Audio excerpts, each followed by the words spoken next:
বন্ধুরা, ধনী হয়ে ওঠার জন্য ধনী চিন্তাভাবনা কিভাবে জন্ম দেওয়া যায়, এই ভিডিওটি আপনাকে শেখাবে যে টাকার খেলায় কিভাবে পারদর্শী হয়ে ওঠা যায়, যাতে করে আপনি টাকা রোজগার করার খেলায় জিততে পারেন। এই ভিডিওতে আপনি এই ধনী হয়ে ওঠার চমৎকার কিছু পদ্ধতি জানতে পারবেন, যেগুলো আপন করে যে কোনো ব্যক্তি ধনী হয়ে উঠতে পারে, যত চায় ততই টাকা রোজগার করতে পারে আর অনেক বেশি সম্পন্ন হয়ে উঠতে পারে। তো আসুন ধনী হয়ে ওঠার এই নিয়মগুলিকে বোঝা যাক একটি কাহিনীর মাধ্যমে। এক সময় এক নগরের বাইরে একটি নদীর ধারে এক বৌদ্ধ ভিক্ষু নিজের কুটির তৈরি করে বসবাস করতেন। এই বৌদ্ধ ভিক্ষু সন্ন্যাসী হওয়ার আগে ওই নগরের সবথেকে ধনী ব্যক্তি ছিলেন। অনেক দূর দূরান্ত পর্যন্ত তার ব্যবসা ছড়িয়েছিল। কিন্তু একটা সময় পর তার মন এই সাংসারিক জীবন থেকে বিরক্ত হয়ে পড়ে আর তার সম্পত্তির অনেক বড় একটা অংশ গরিব, অনাথ এবং অসহায় লোকেদের সাহায্যের জন্য খরচ করে দেন। অনেক দান পুণ্যের কাজ করেন আর অবশিষ্ট সম্পত্তি নিজের ছেলেদের দিয়ে সন্ন্যাস গ্রহণ করে নেন। আজ অনেক বছর পর তিনি আত্মজ্ঞানের রাস্তায় অনেক এগিয়ে গিয়েছেন। কিন্তু যদি কোনো ব্যক্তি তার কাছে কোনো সমস্যা নিয়ে আসে, তখন তিনি নিজের জ্ঞান ও অনুভবের দ্বারা তাকে সঠিক রাস্তা দেখানোর চেষ্টা করতেন। একদিন তার কাছে এক গরিব ব্যক্তি আসে, যে নিজের দারিদ্রতার জন্য খুবই সমস্যার মধ্যে ছিল। সে ওই ভিক্ষুকে বলে, হে গুরুদেব, আমি নিজের গ্রামের সবথেকে গরিব ব্যক্তি। এই দারিদ্রতা নামক রোগ আমার পিছুই ছাড়ে না। আজ আমার এমন অবস্থা হয়ে পড়েছে যে আমি নিজের পরিবারের জন্য দুবেলার খাবার পর্যন্ত জোগাড় করতে পারছি না। এক তো টাকা আমার কাছে আসে না, আর যদি কোনোভাবে চলেও আসে তাহলে সেটাকেও টিকিয়ে রাখতে পারি না। হে গুরুদেব, আপনি তো এই শহরের সবথেকে ধনী ব্যক্তি ছিলেন। আপনি কি আমাকে এমন কোনো পদ্ধতি বলতে পারবেন যেটা শুধুমাত্র ধনী ব্যক্তিরা জানেন, যে কারণে তারা আরও বেশি ধনী হয়ে চলেছেন? ভিক্ষু ওই ব্যক্তির কথাগুলিকে খুবই ধ্যান দিয়ে শোনেন। এরপর তিনি বলতে শুরু করেন যে আমি তোমাকে আমার শুরুর দিনগুলির ব্যাপারে কিছু বলতে চাই। একটা সময় এমন ছিল যে দিন রাত পরিশ্রম করার পরও আমার অবস্থা একজন ভিখারির মতো ছিল। এই ভিখারি কাঙ্গাল আমার একটি অনেক বড় রোগ ছিল। আমি লাভ নামক জিনিসটির নাম তো শুনেছিলাম, কিন্তু এটা কখনোই আমাকে স্পর্শ করেনি। কোনো পদ্ধতিতেই কোনো কাজ হচ্ছিল না। আমি যে ব্যবসার মধ্যে ছিলাম তার মধ্যে বাকি সমস্ত লোকেরা তো সফল হয়ে উঠছিল, কিন্তু আমি শুধুমাত্র কাঙ্গাল হয়ে পড়ছিলাম। কিন্তু অবশেষে আমি ওই ধনী হয়ে ওঠার রহস্য পেয়েই গেলাম। এরপর আমি ওই প্রত্যেক সিদ্ধান্তকে মেনে চলি, যেগুলো আমি তোমাকে এখন বলতে চলেছি। তখন ওই ব্যক্তি বলে, তাতে কি কাজ হয়েছিল?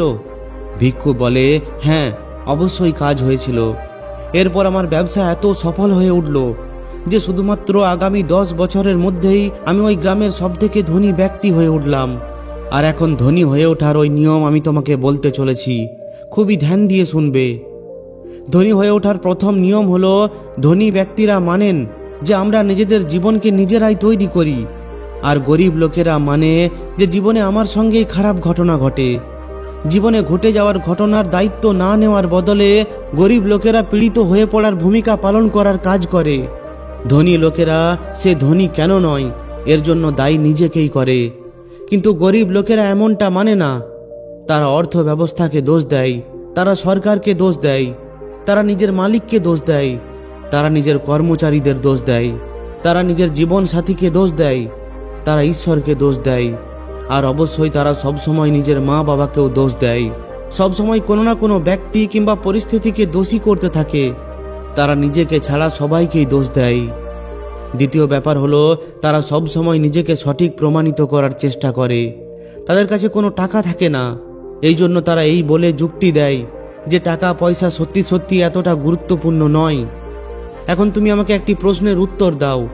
যদি তুমি নিজের ভাই বোন কিংবা তোমার কোনো বন্ধুকে বলো যে তুমি আমার কাছে এতটা গুরুত্বপূর্ণ নও, আমার তোমাকে একদমই দরকার নেই, তাহলে তাদের মধ্যে কেউ কি বেশিক্ষণ তোমার কাছে থাকবে? ঠিক এমনটাই টাকা পয়সার সঙ্গেও হয়ে থাকে।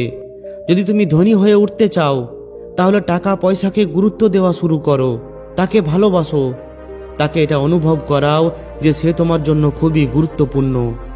যখনই ওই টাকা পয়সা তোমার হাতের মধ্যে থাকে, তখনই তাকে চুম্বন করে বলো যে আমি তোমাকে অনেক বেশি পছন্দ করি, আমি তোমাকে ভালোবাসি, আমার জীবনে বারবার আসার জন্য তোমাকে ধন্যবাদ। এরপর দেখবে টাকা পয়সা নিয়ে তোমার জীবনে এমন এমন কিছু চমৎকার হতে থাকবে যেগুলো তুমি কখনোই ভাবোনি। এখানে তোমাকে এইসব বলার অর্থ এটা নয় যে তোমাকে খুবই কৃপণ, লোভী ও টাকা পয়সার জন্য পাগল হয়ে যেতে হবে। এর বদলে আমার বলার অর্থ হলো তোমাকে টাকা পয়সাকে অন্য কিছুর থেকে বেশি গুরুত্ব দিতে হবে। আমি খুবই স্পষ্ট শব্দে বলছি যে সমস্ত ব্যক্তিরা বলে যে টাকা পয়সা গুরুত্বপূর্ণ নয়, আসলে তাদের কাছে টাকা পয়সা থাকেই না।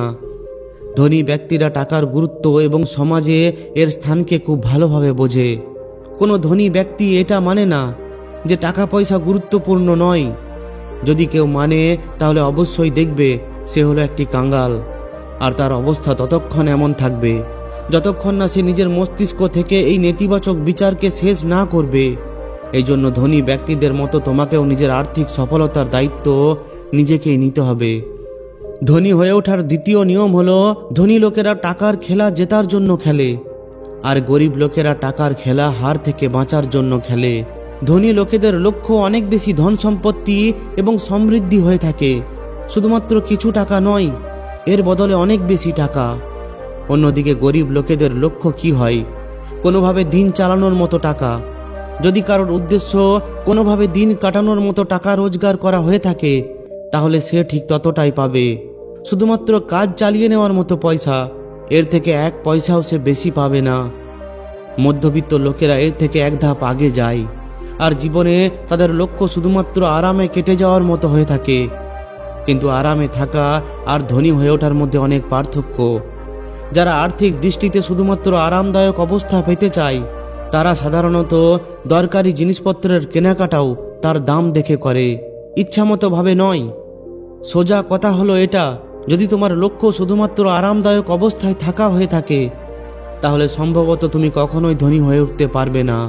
কিন্তু যদি তোমার লক্ষ্য ধনী হয়ে ওঠা হয়ে থাকে তাহলে এই সম্ভাবনা আছে যে তুমি আরামদায়ক অবস্থা তো অর্জন করেই ফেলবে। একটি অনেক পুরনো কথা আছে যে যদি তুমি তারার দিকে নিশানা লাগাও তাহলে তুমি চাঁদ পর্যন্ত তো নিশানা লাগিয়েই ফেলবে। অর্থাৎ যদি তুমি নিজের লক্ষ্য কোটির দিকে রাখো তাহলে লাখ তো তুমি অর্জন করেই ফেলবে। কিন্তু গরিব চিন্তাভাবনা করা লোকেরা নিজেদের ঘরের ছাদ পর্যন্ত নিশানা করতে পারে না, অর্থাৎ অনেক ছোট লক্ষ্য নির্ধারণ করে। এরপর এই ব্যাপারটিতে অবাক হতে থাকে যে সে কেন সফল হলো না।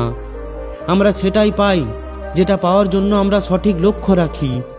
যদি আমরা ধনী হতে চাই তাহলে আমাদের লক্ষ্য ওই ধনী হয়ে ওঠার দিকে থাকতে হবে। কাজ চালিয়ে নেওয়ার মতো কিংবা আরামদায়ক হওয়ার মতো থাকাটা ধনী হয়ে ওঠা নয়। তুমিও জেতার জন্য খেলো, হার থেকে বাঁচার জন্য নয়। ধনী হয়ে ওঠার তৃতীয় নিয়ম হলো ধনী লোকেরা সবসময় ধনী হয়ে ওঠার জন্য নিজেকে উৎসর্গ করে দেয়, আর গরিব লোকেরা ধনী হয়ে উঠতে চায়। ধ্যান দাও, আমি এখানে উৎসর্গ কথাটি ব্যবহার করেছি। উৎসর্গ কথাটির পরিভাষা হলো কোনো সংকট ছাড়াই নিষ্ঠার সঙ্গে সংযুক্ত হওয়া। তাতে দিন হোক কিংবা রাত্রি, সকাল হোক কিংবা সন্ধ্যা, রোদ্দুর হোক কিংবা বৃষ্টি। এর অর্থ হলো কোনো কিছুই বাকি না রাখা। অর্থ উপার্জন করার জন্য কোনো কর্মে নিজের 100% দেওয়া। এর অর্থ হলো ওই সমস্ত কর্ম করার জন্য তৈরি হয়ে থাকা, যতটা তার জন্য দরকার ততটা সময় পর্যন্ত করতেই থাকা। এটা হলো একজন যোদ্ধার পদ্ধতি, কোনো বাহানা, কোনো যদি কিন্তু নয়। আর হার স্বীকার করার কোনো বিকল্পই নেই। যোদ্ধার পদ্ধতি সহজ, হয় আমি ধনী হয়ে উঠব, না হয় এই চেষ্টায় আমি মারা যাব। তুমি কি প্রত্যেক দিন 16 ঘন্টা কাজ করার জন্য ইচ্ছুক? তুমি কি তোমার সমস্ত মজা আনন্দ ছাড়ার জন্য তৈরি? তুমি কি তোমার পরিবার এবং নিজের শখ ত্যাগ করতে ইচ্ছুক? তুমি কি তোমার সমস্ত সময়, এনার্জি এবং শুরুর পুঁজি কোনো লাভ ছাড়াই বাজি রাখতে প্রস্তুত? ধনী ব্যক্তিরা নিজের লক্ষ্য পর্যন্ত পৌঁছানোর জন্য দরকারি সমস্ত কাজ করার জন্য তৈরি থাকে। ধনী হয়ে ওঠার চতুর্থ নিয়ম হলো ধনী ব্যক্তিরা সুযোগের উপর ধ্যান কেন্দ্রিত করে, আর গরিব ব্যক্তিরা বাধার উপর ধ্যান কেন্দ্রিত করে। ধনী ব্যক্তিরা ওই সমস্ত জিনিসের উপর নিজের ধ্যান কেন্দ্রিত করে যেটাকে তারা পেতে চায়, আর গরিব লোকেরা ওই সমস্ত জিনিসের উপর ধ্যান কেন্দ্রিত করে যেগুলোকে তারা পেতে চায় না। ব্রহ্মাণ্ডের নিয়ম বলে যে আপনি যে জিনিসটির উপর ধ্যান কেন্দ্রিত করেন সেটাই আপনার দিকে আকর্ষিত হয়, কারণ ধনী ব্যক্তিরা সবসময় সুযোগের দিকে দৃষ্টিপাত করে থাকে। এই জন্য তারা অনেক বেশি সুযোগও পায়। যেখানে গরিব ব্যক্তিরা শুধুমাত্র বাধা এবং সমস্যার দিকে দৃষ্টিপাত করে বসে থাকে, এই জন্য তারা পায় শুধুমাত্র সমস্যা এবং নানান বাধা। কথাটি সম্পূর্ণ পরিষ্কার যে তোমার একাগ্রতা কোন জিনিসের ওপর, এটাই ঠিক করবে যে তুমি জীবনে কি পেতে চলেছ। ধনী হয়ে ওঠার পঞ্চম নিয়ম হলো, ধনী ব্যক্তিরা অন্যান্য ধনী ব্যক্তি এবং সফল ব্যক্তিদের প্রশংসা করে, আর গরিব লোকেরা ধনী এবং সফল লোকেদের হিংসা করে। আমার বলার অর্থ এটা নয় যে গরিব লোকেরা খারাপ হয়, কিন্তু আমার অনুভব এটা হলো যে নিশ্চিতভাবে অনেক গরিব মানুষ ধনীদের পছন্দ করে না, আর যারা ধনী হয়ে ওঠা ব্যক্তিদের পছন্দ করে না তারা কখনোই ধনী হয়ে উঠতে পারে না। যে জিনিসটিকে তুমি পেতে চাও তাকে আশীর্বাদ দাও। যদি কোনো ব্যক্তির সুন্দর ঘর বাড়ি দেখো, তাহলে ওই ঘর বাড়ি এবং ওই ব্যক্তিকে তুমি আশীর্বাদ দাও। যদি তুমি কোনো ব্যক্তির আনন্দে ভরে থাকা পরিবারকে দেখে থাকো, তাহলে ওই ব্যক্তিকে এবং তার পরিবারকে আশীর্বাদ দাও। শিক্ষার বিষয় হলো এটা যে যদি তুমি কোনোভাবে কোনো আকার বা প্রকারে লোকেদের কোনো জিনিসের উপর হিংসা করো, জ্বলন কিংবা ঘৃণার ভাব রাখো, তাহলে তুমি সেটাকে কখনোই পেতে পারো না। ধনী হয়ে ওঠার ষষ্ঠ নিয়ম হলো, ধনী লোকেরা ইতিবাচক এবং সফল লোকেদের সঙ্গে থাকে, আর গরিব লোকেরা নেতিবাচক এবং অসফল লোকেদের সঙ্গে থাকে। সফল লোকেরা অন্যান্য ব্যক্তির দিকে প্রেরণাপুঞ্জের মতো দেখে, যাদের থেকে কিছু শেখা যেতে পারে। তারা নিজেকেই বলে, যদি সে এই কাজটি করতে পারে তাহলে আমিও করতে পারবো। যদি সংক্ষেপে বলা হয়, তাহলে যদি তুমি বাজ পাখিদের সঙ্গে উড়তে চাও, তাহলে হংসের সঙ্গে সাঁতার কাটবে না। আর যদি ইতিবাচক লোকেদের সঙ্গে থাকতে চাও, তাহলে নেতিবাচক লোকেদের থেকে দূরে থাকো। ধনী লোকেরা সফল কিংবা জিত অর্জন করা ব্যক্তিদের সঙ্গে ওঠা বসা করে। গরিব লোকেদের তাদের হিংসা করার বদলে তাদের থেকে শেখা উচিত। ধনী ব্যক্তিদের কাছে লজ্জা পাওয়ার বদলে তাদের সঙ্গে পরিচয় গড়ে তোলা উচিত। বাহ, সে কতটা সফল, এটা বলার বদলে এটা বলো যে যদি সে করতে পারে তাহলে আমিও করতে পারবো। ধনী হয়ে ওঠার সপ্তম নিয়ম হলো, ধনী লোকেরা নিজের এবং নিজের মূল্যের প্রচার করতে ইচ্ছুক হয়ে থাকে, যেখানে গরিব লোকেরা কোনো কিছু বিক্রি করা এবং প্রচার করার ব্যাপারে নেতিবাচক বিচার রাখে। ধরে নাও তোমার কাছে একটি গম্ভীর রোগের ঔষধ বা চিকিৎসা আছে, আর যদি তুমি ওই রোগেই ছটফট করা কোনো ব্যক্তি পেয়ে যাও, তখন তুমি কি করবে? তুমি কি তোমার ঔষধ কিংবা চিকিৎসাকে লুকিয়ে রাখবে?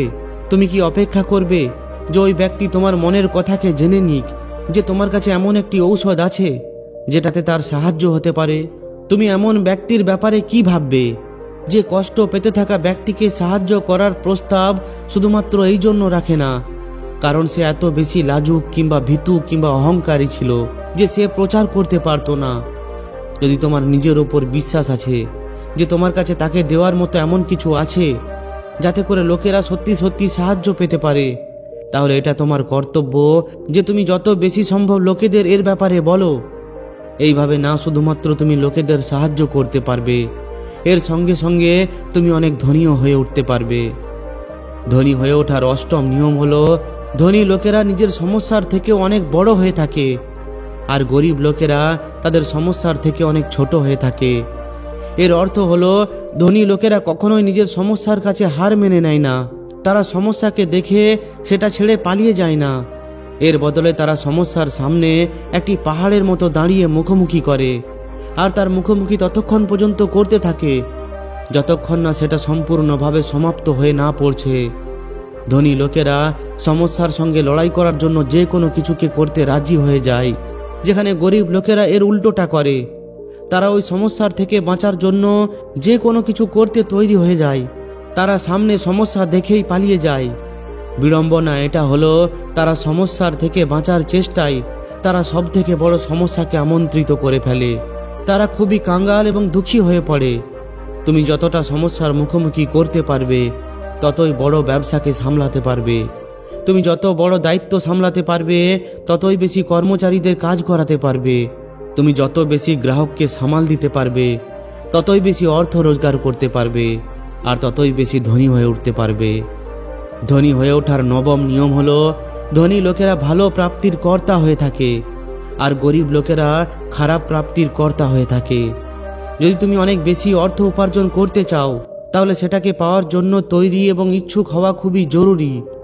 কারণ সম্পূর্ণভাবে পাওয়ার জন্য ইচ্ছুক না থাকার কারণে তুমি এই ব্রহ্মাণ্ডকে সংকেত দিচ্ছ যে সেটা যেন তোমাকে না দেয়। সোজা কথাই হলো, যদি তুমি নিজের অংশ পাওয়ার জন্য ইচ্ছুক না থাকো, তাহলে সেটা অন্য কোনো ইচ্ছুক ব্যক্তির কাছে চলে যাবে।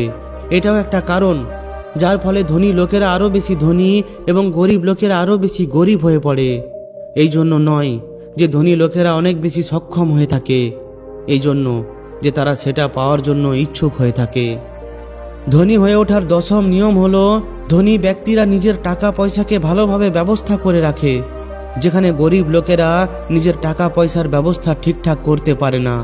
কিছু লোকেরা বলে যে আমার কাছে ভালোভাবে গচ্ছিত করার মতো টাকা পয়সাই নেই। তারা বলে যখন আমার কাছে অনেক টাকা পয়সা আসবে তখন আমি ভালোভাবে গচ্ছিত করব। এটা বলা তো ঠিক এই ধরনের, যেমন যদি কোনো মোটা ব্যক্তি বলে যে আমি ব্যায়াম এবং কম খাওয়া তখন শুরু করব যখন আমার ওজন অনেক কম হয়ে যাবে। সবথেকে প্রথমে তুমি নিজের কাছে থাকা অর্থকে ভালোভাবে গচ্ছিত করা শুরু করো, এরপর তোমার কাছে আরও ভালোভাবে গচ্ছিত করার জন্য আরও বেশি অর্থ চলে আসবে। এই ব্রহ্মাণ্ডের নিয়ম হলো এটা যে যতক্ষণ না তুমি প্রমাণ করছো যে তুমি নিজের কাছে থাকা জিনিসকে সুরক্ষিত রাখতে পারছো, ততক্ষণ তুমি আরও বেশি পাবে না। প্রথমে তোমাকে অল্প কিছু অর্থকে গচ্ছিত করার অভ্যাস ও যোগ্যতা বিকশিত করতে হবে, তবেই তুমি অনেক বড় ধনরাশি পেতে পারো। টাকা পয়সা গচ্ছিত করার অভ্যাস টাকা পয়সার মাত্রার থেকেও অনেক বেশি গুরুত্বপূর্ণ হয়ে থাকে। যখন তুমি ব্রহ্মাণ্ডের সামনে এটা প্রমাণ করে দেবে যে তুমি নিজের অর্থের উচিত ব্যবস্থাপনা করতে পারো, তখন তোমার জীবনে টাকা পয়সার বৃষ্টি হতে শুরু করে দেবে।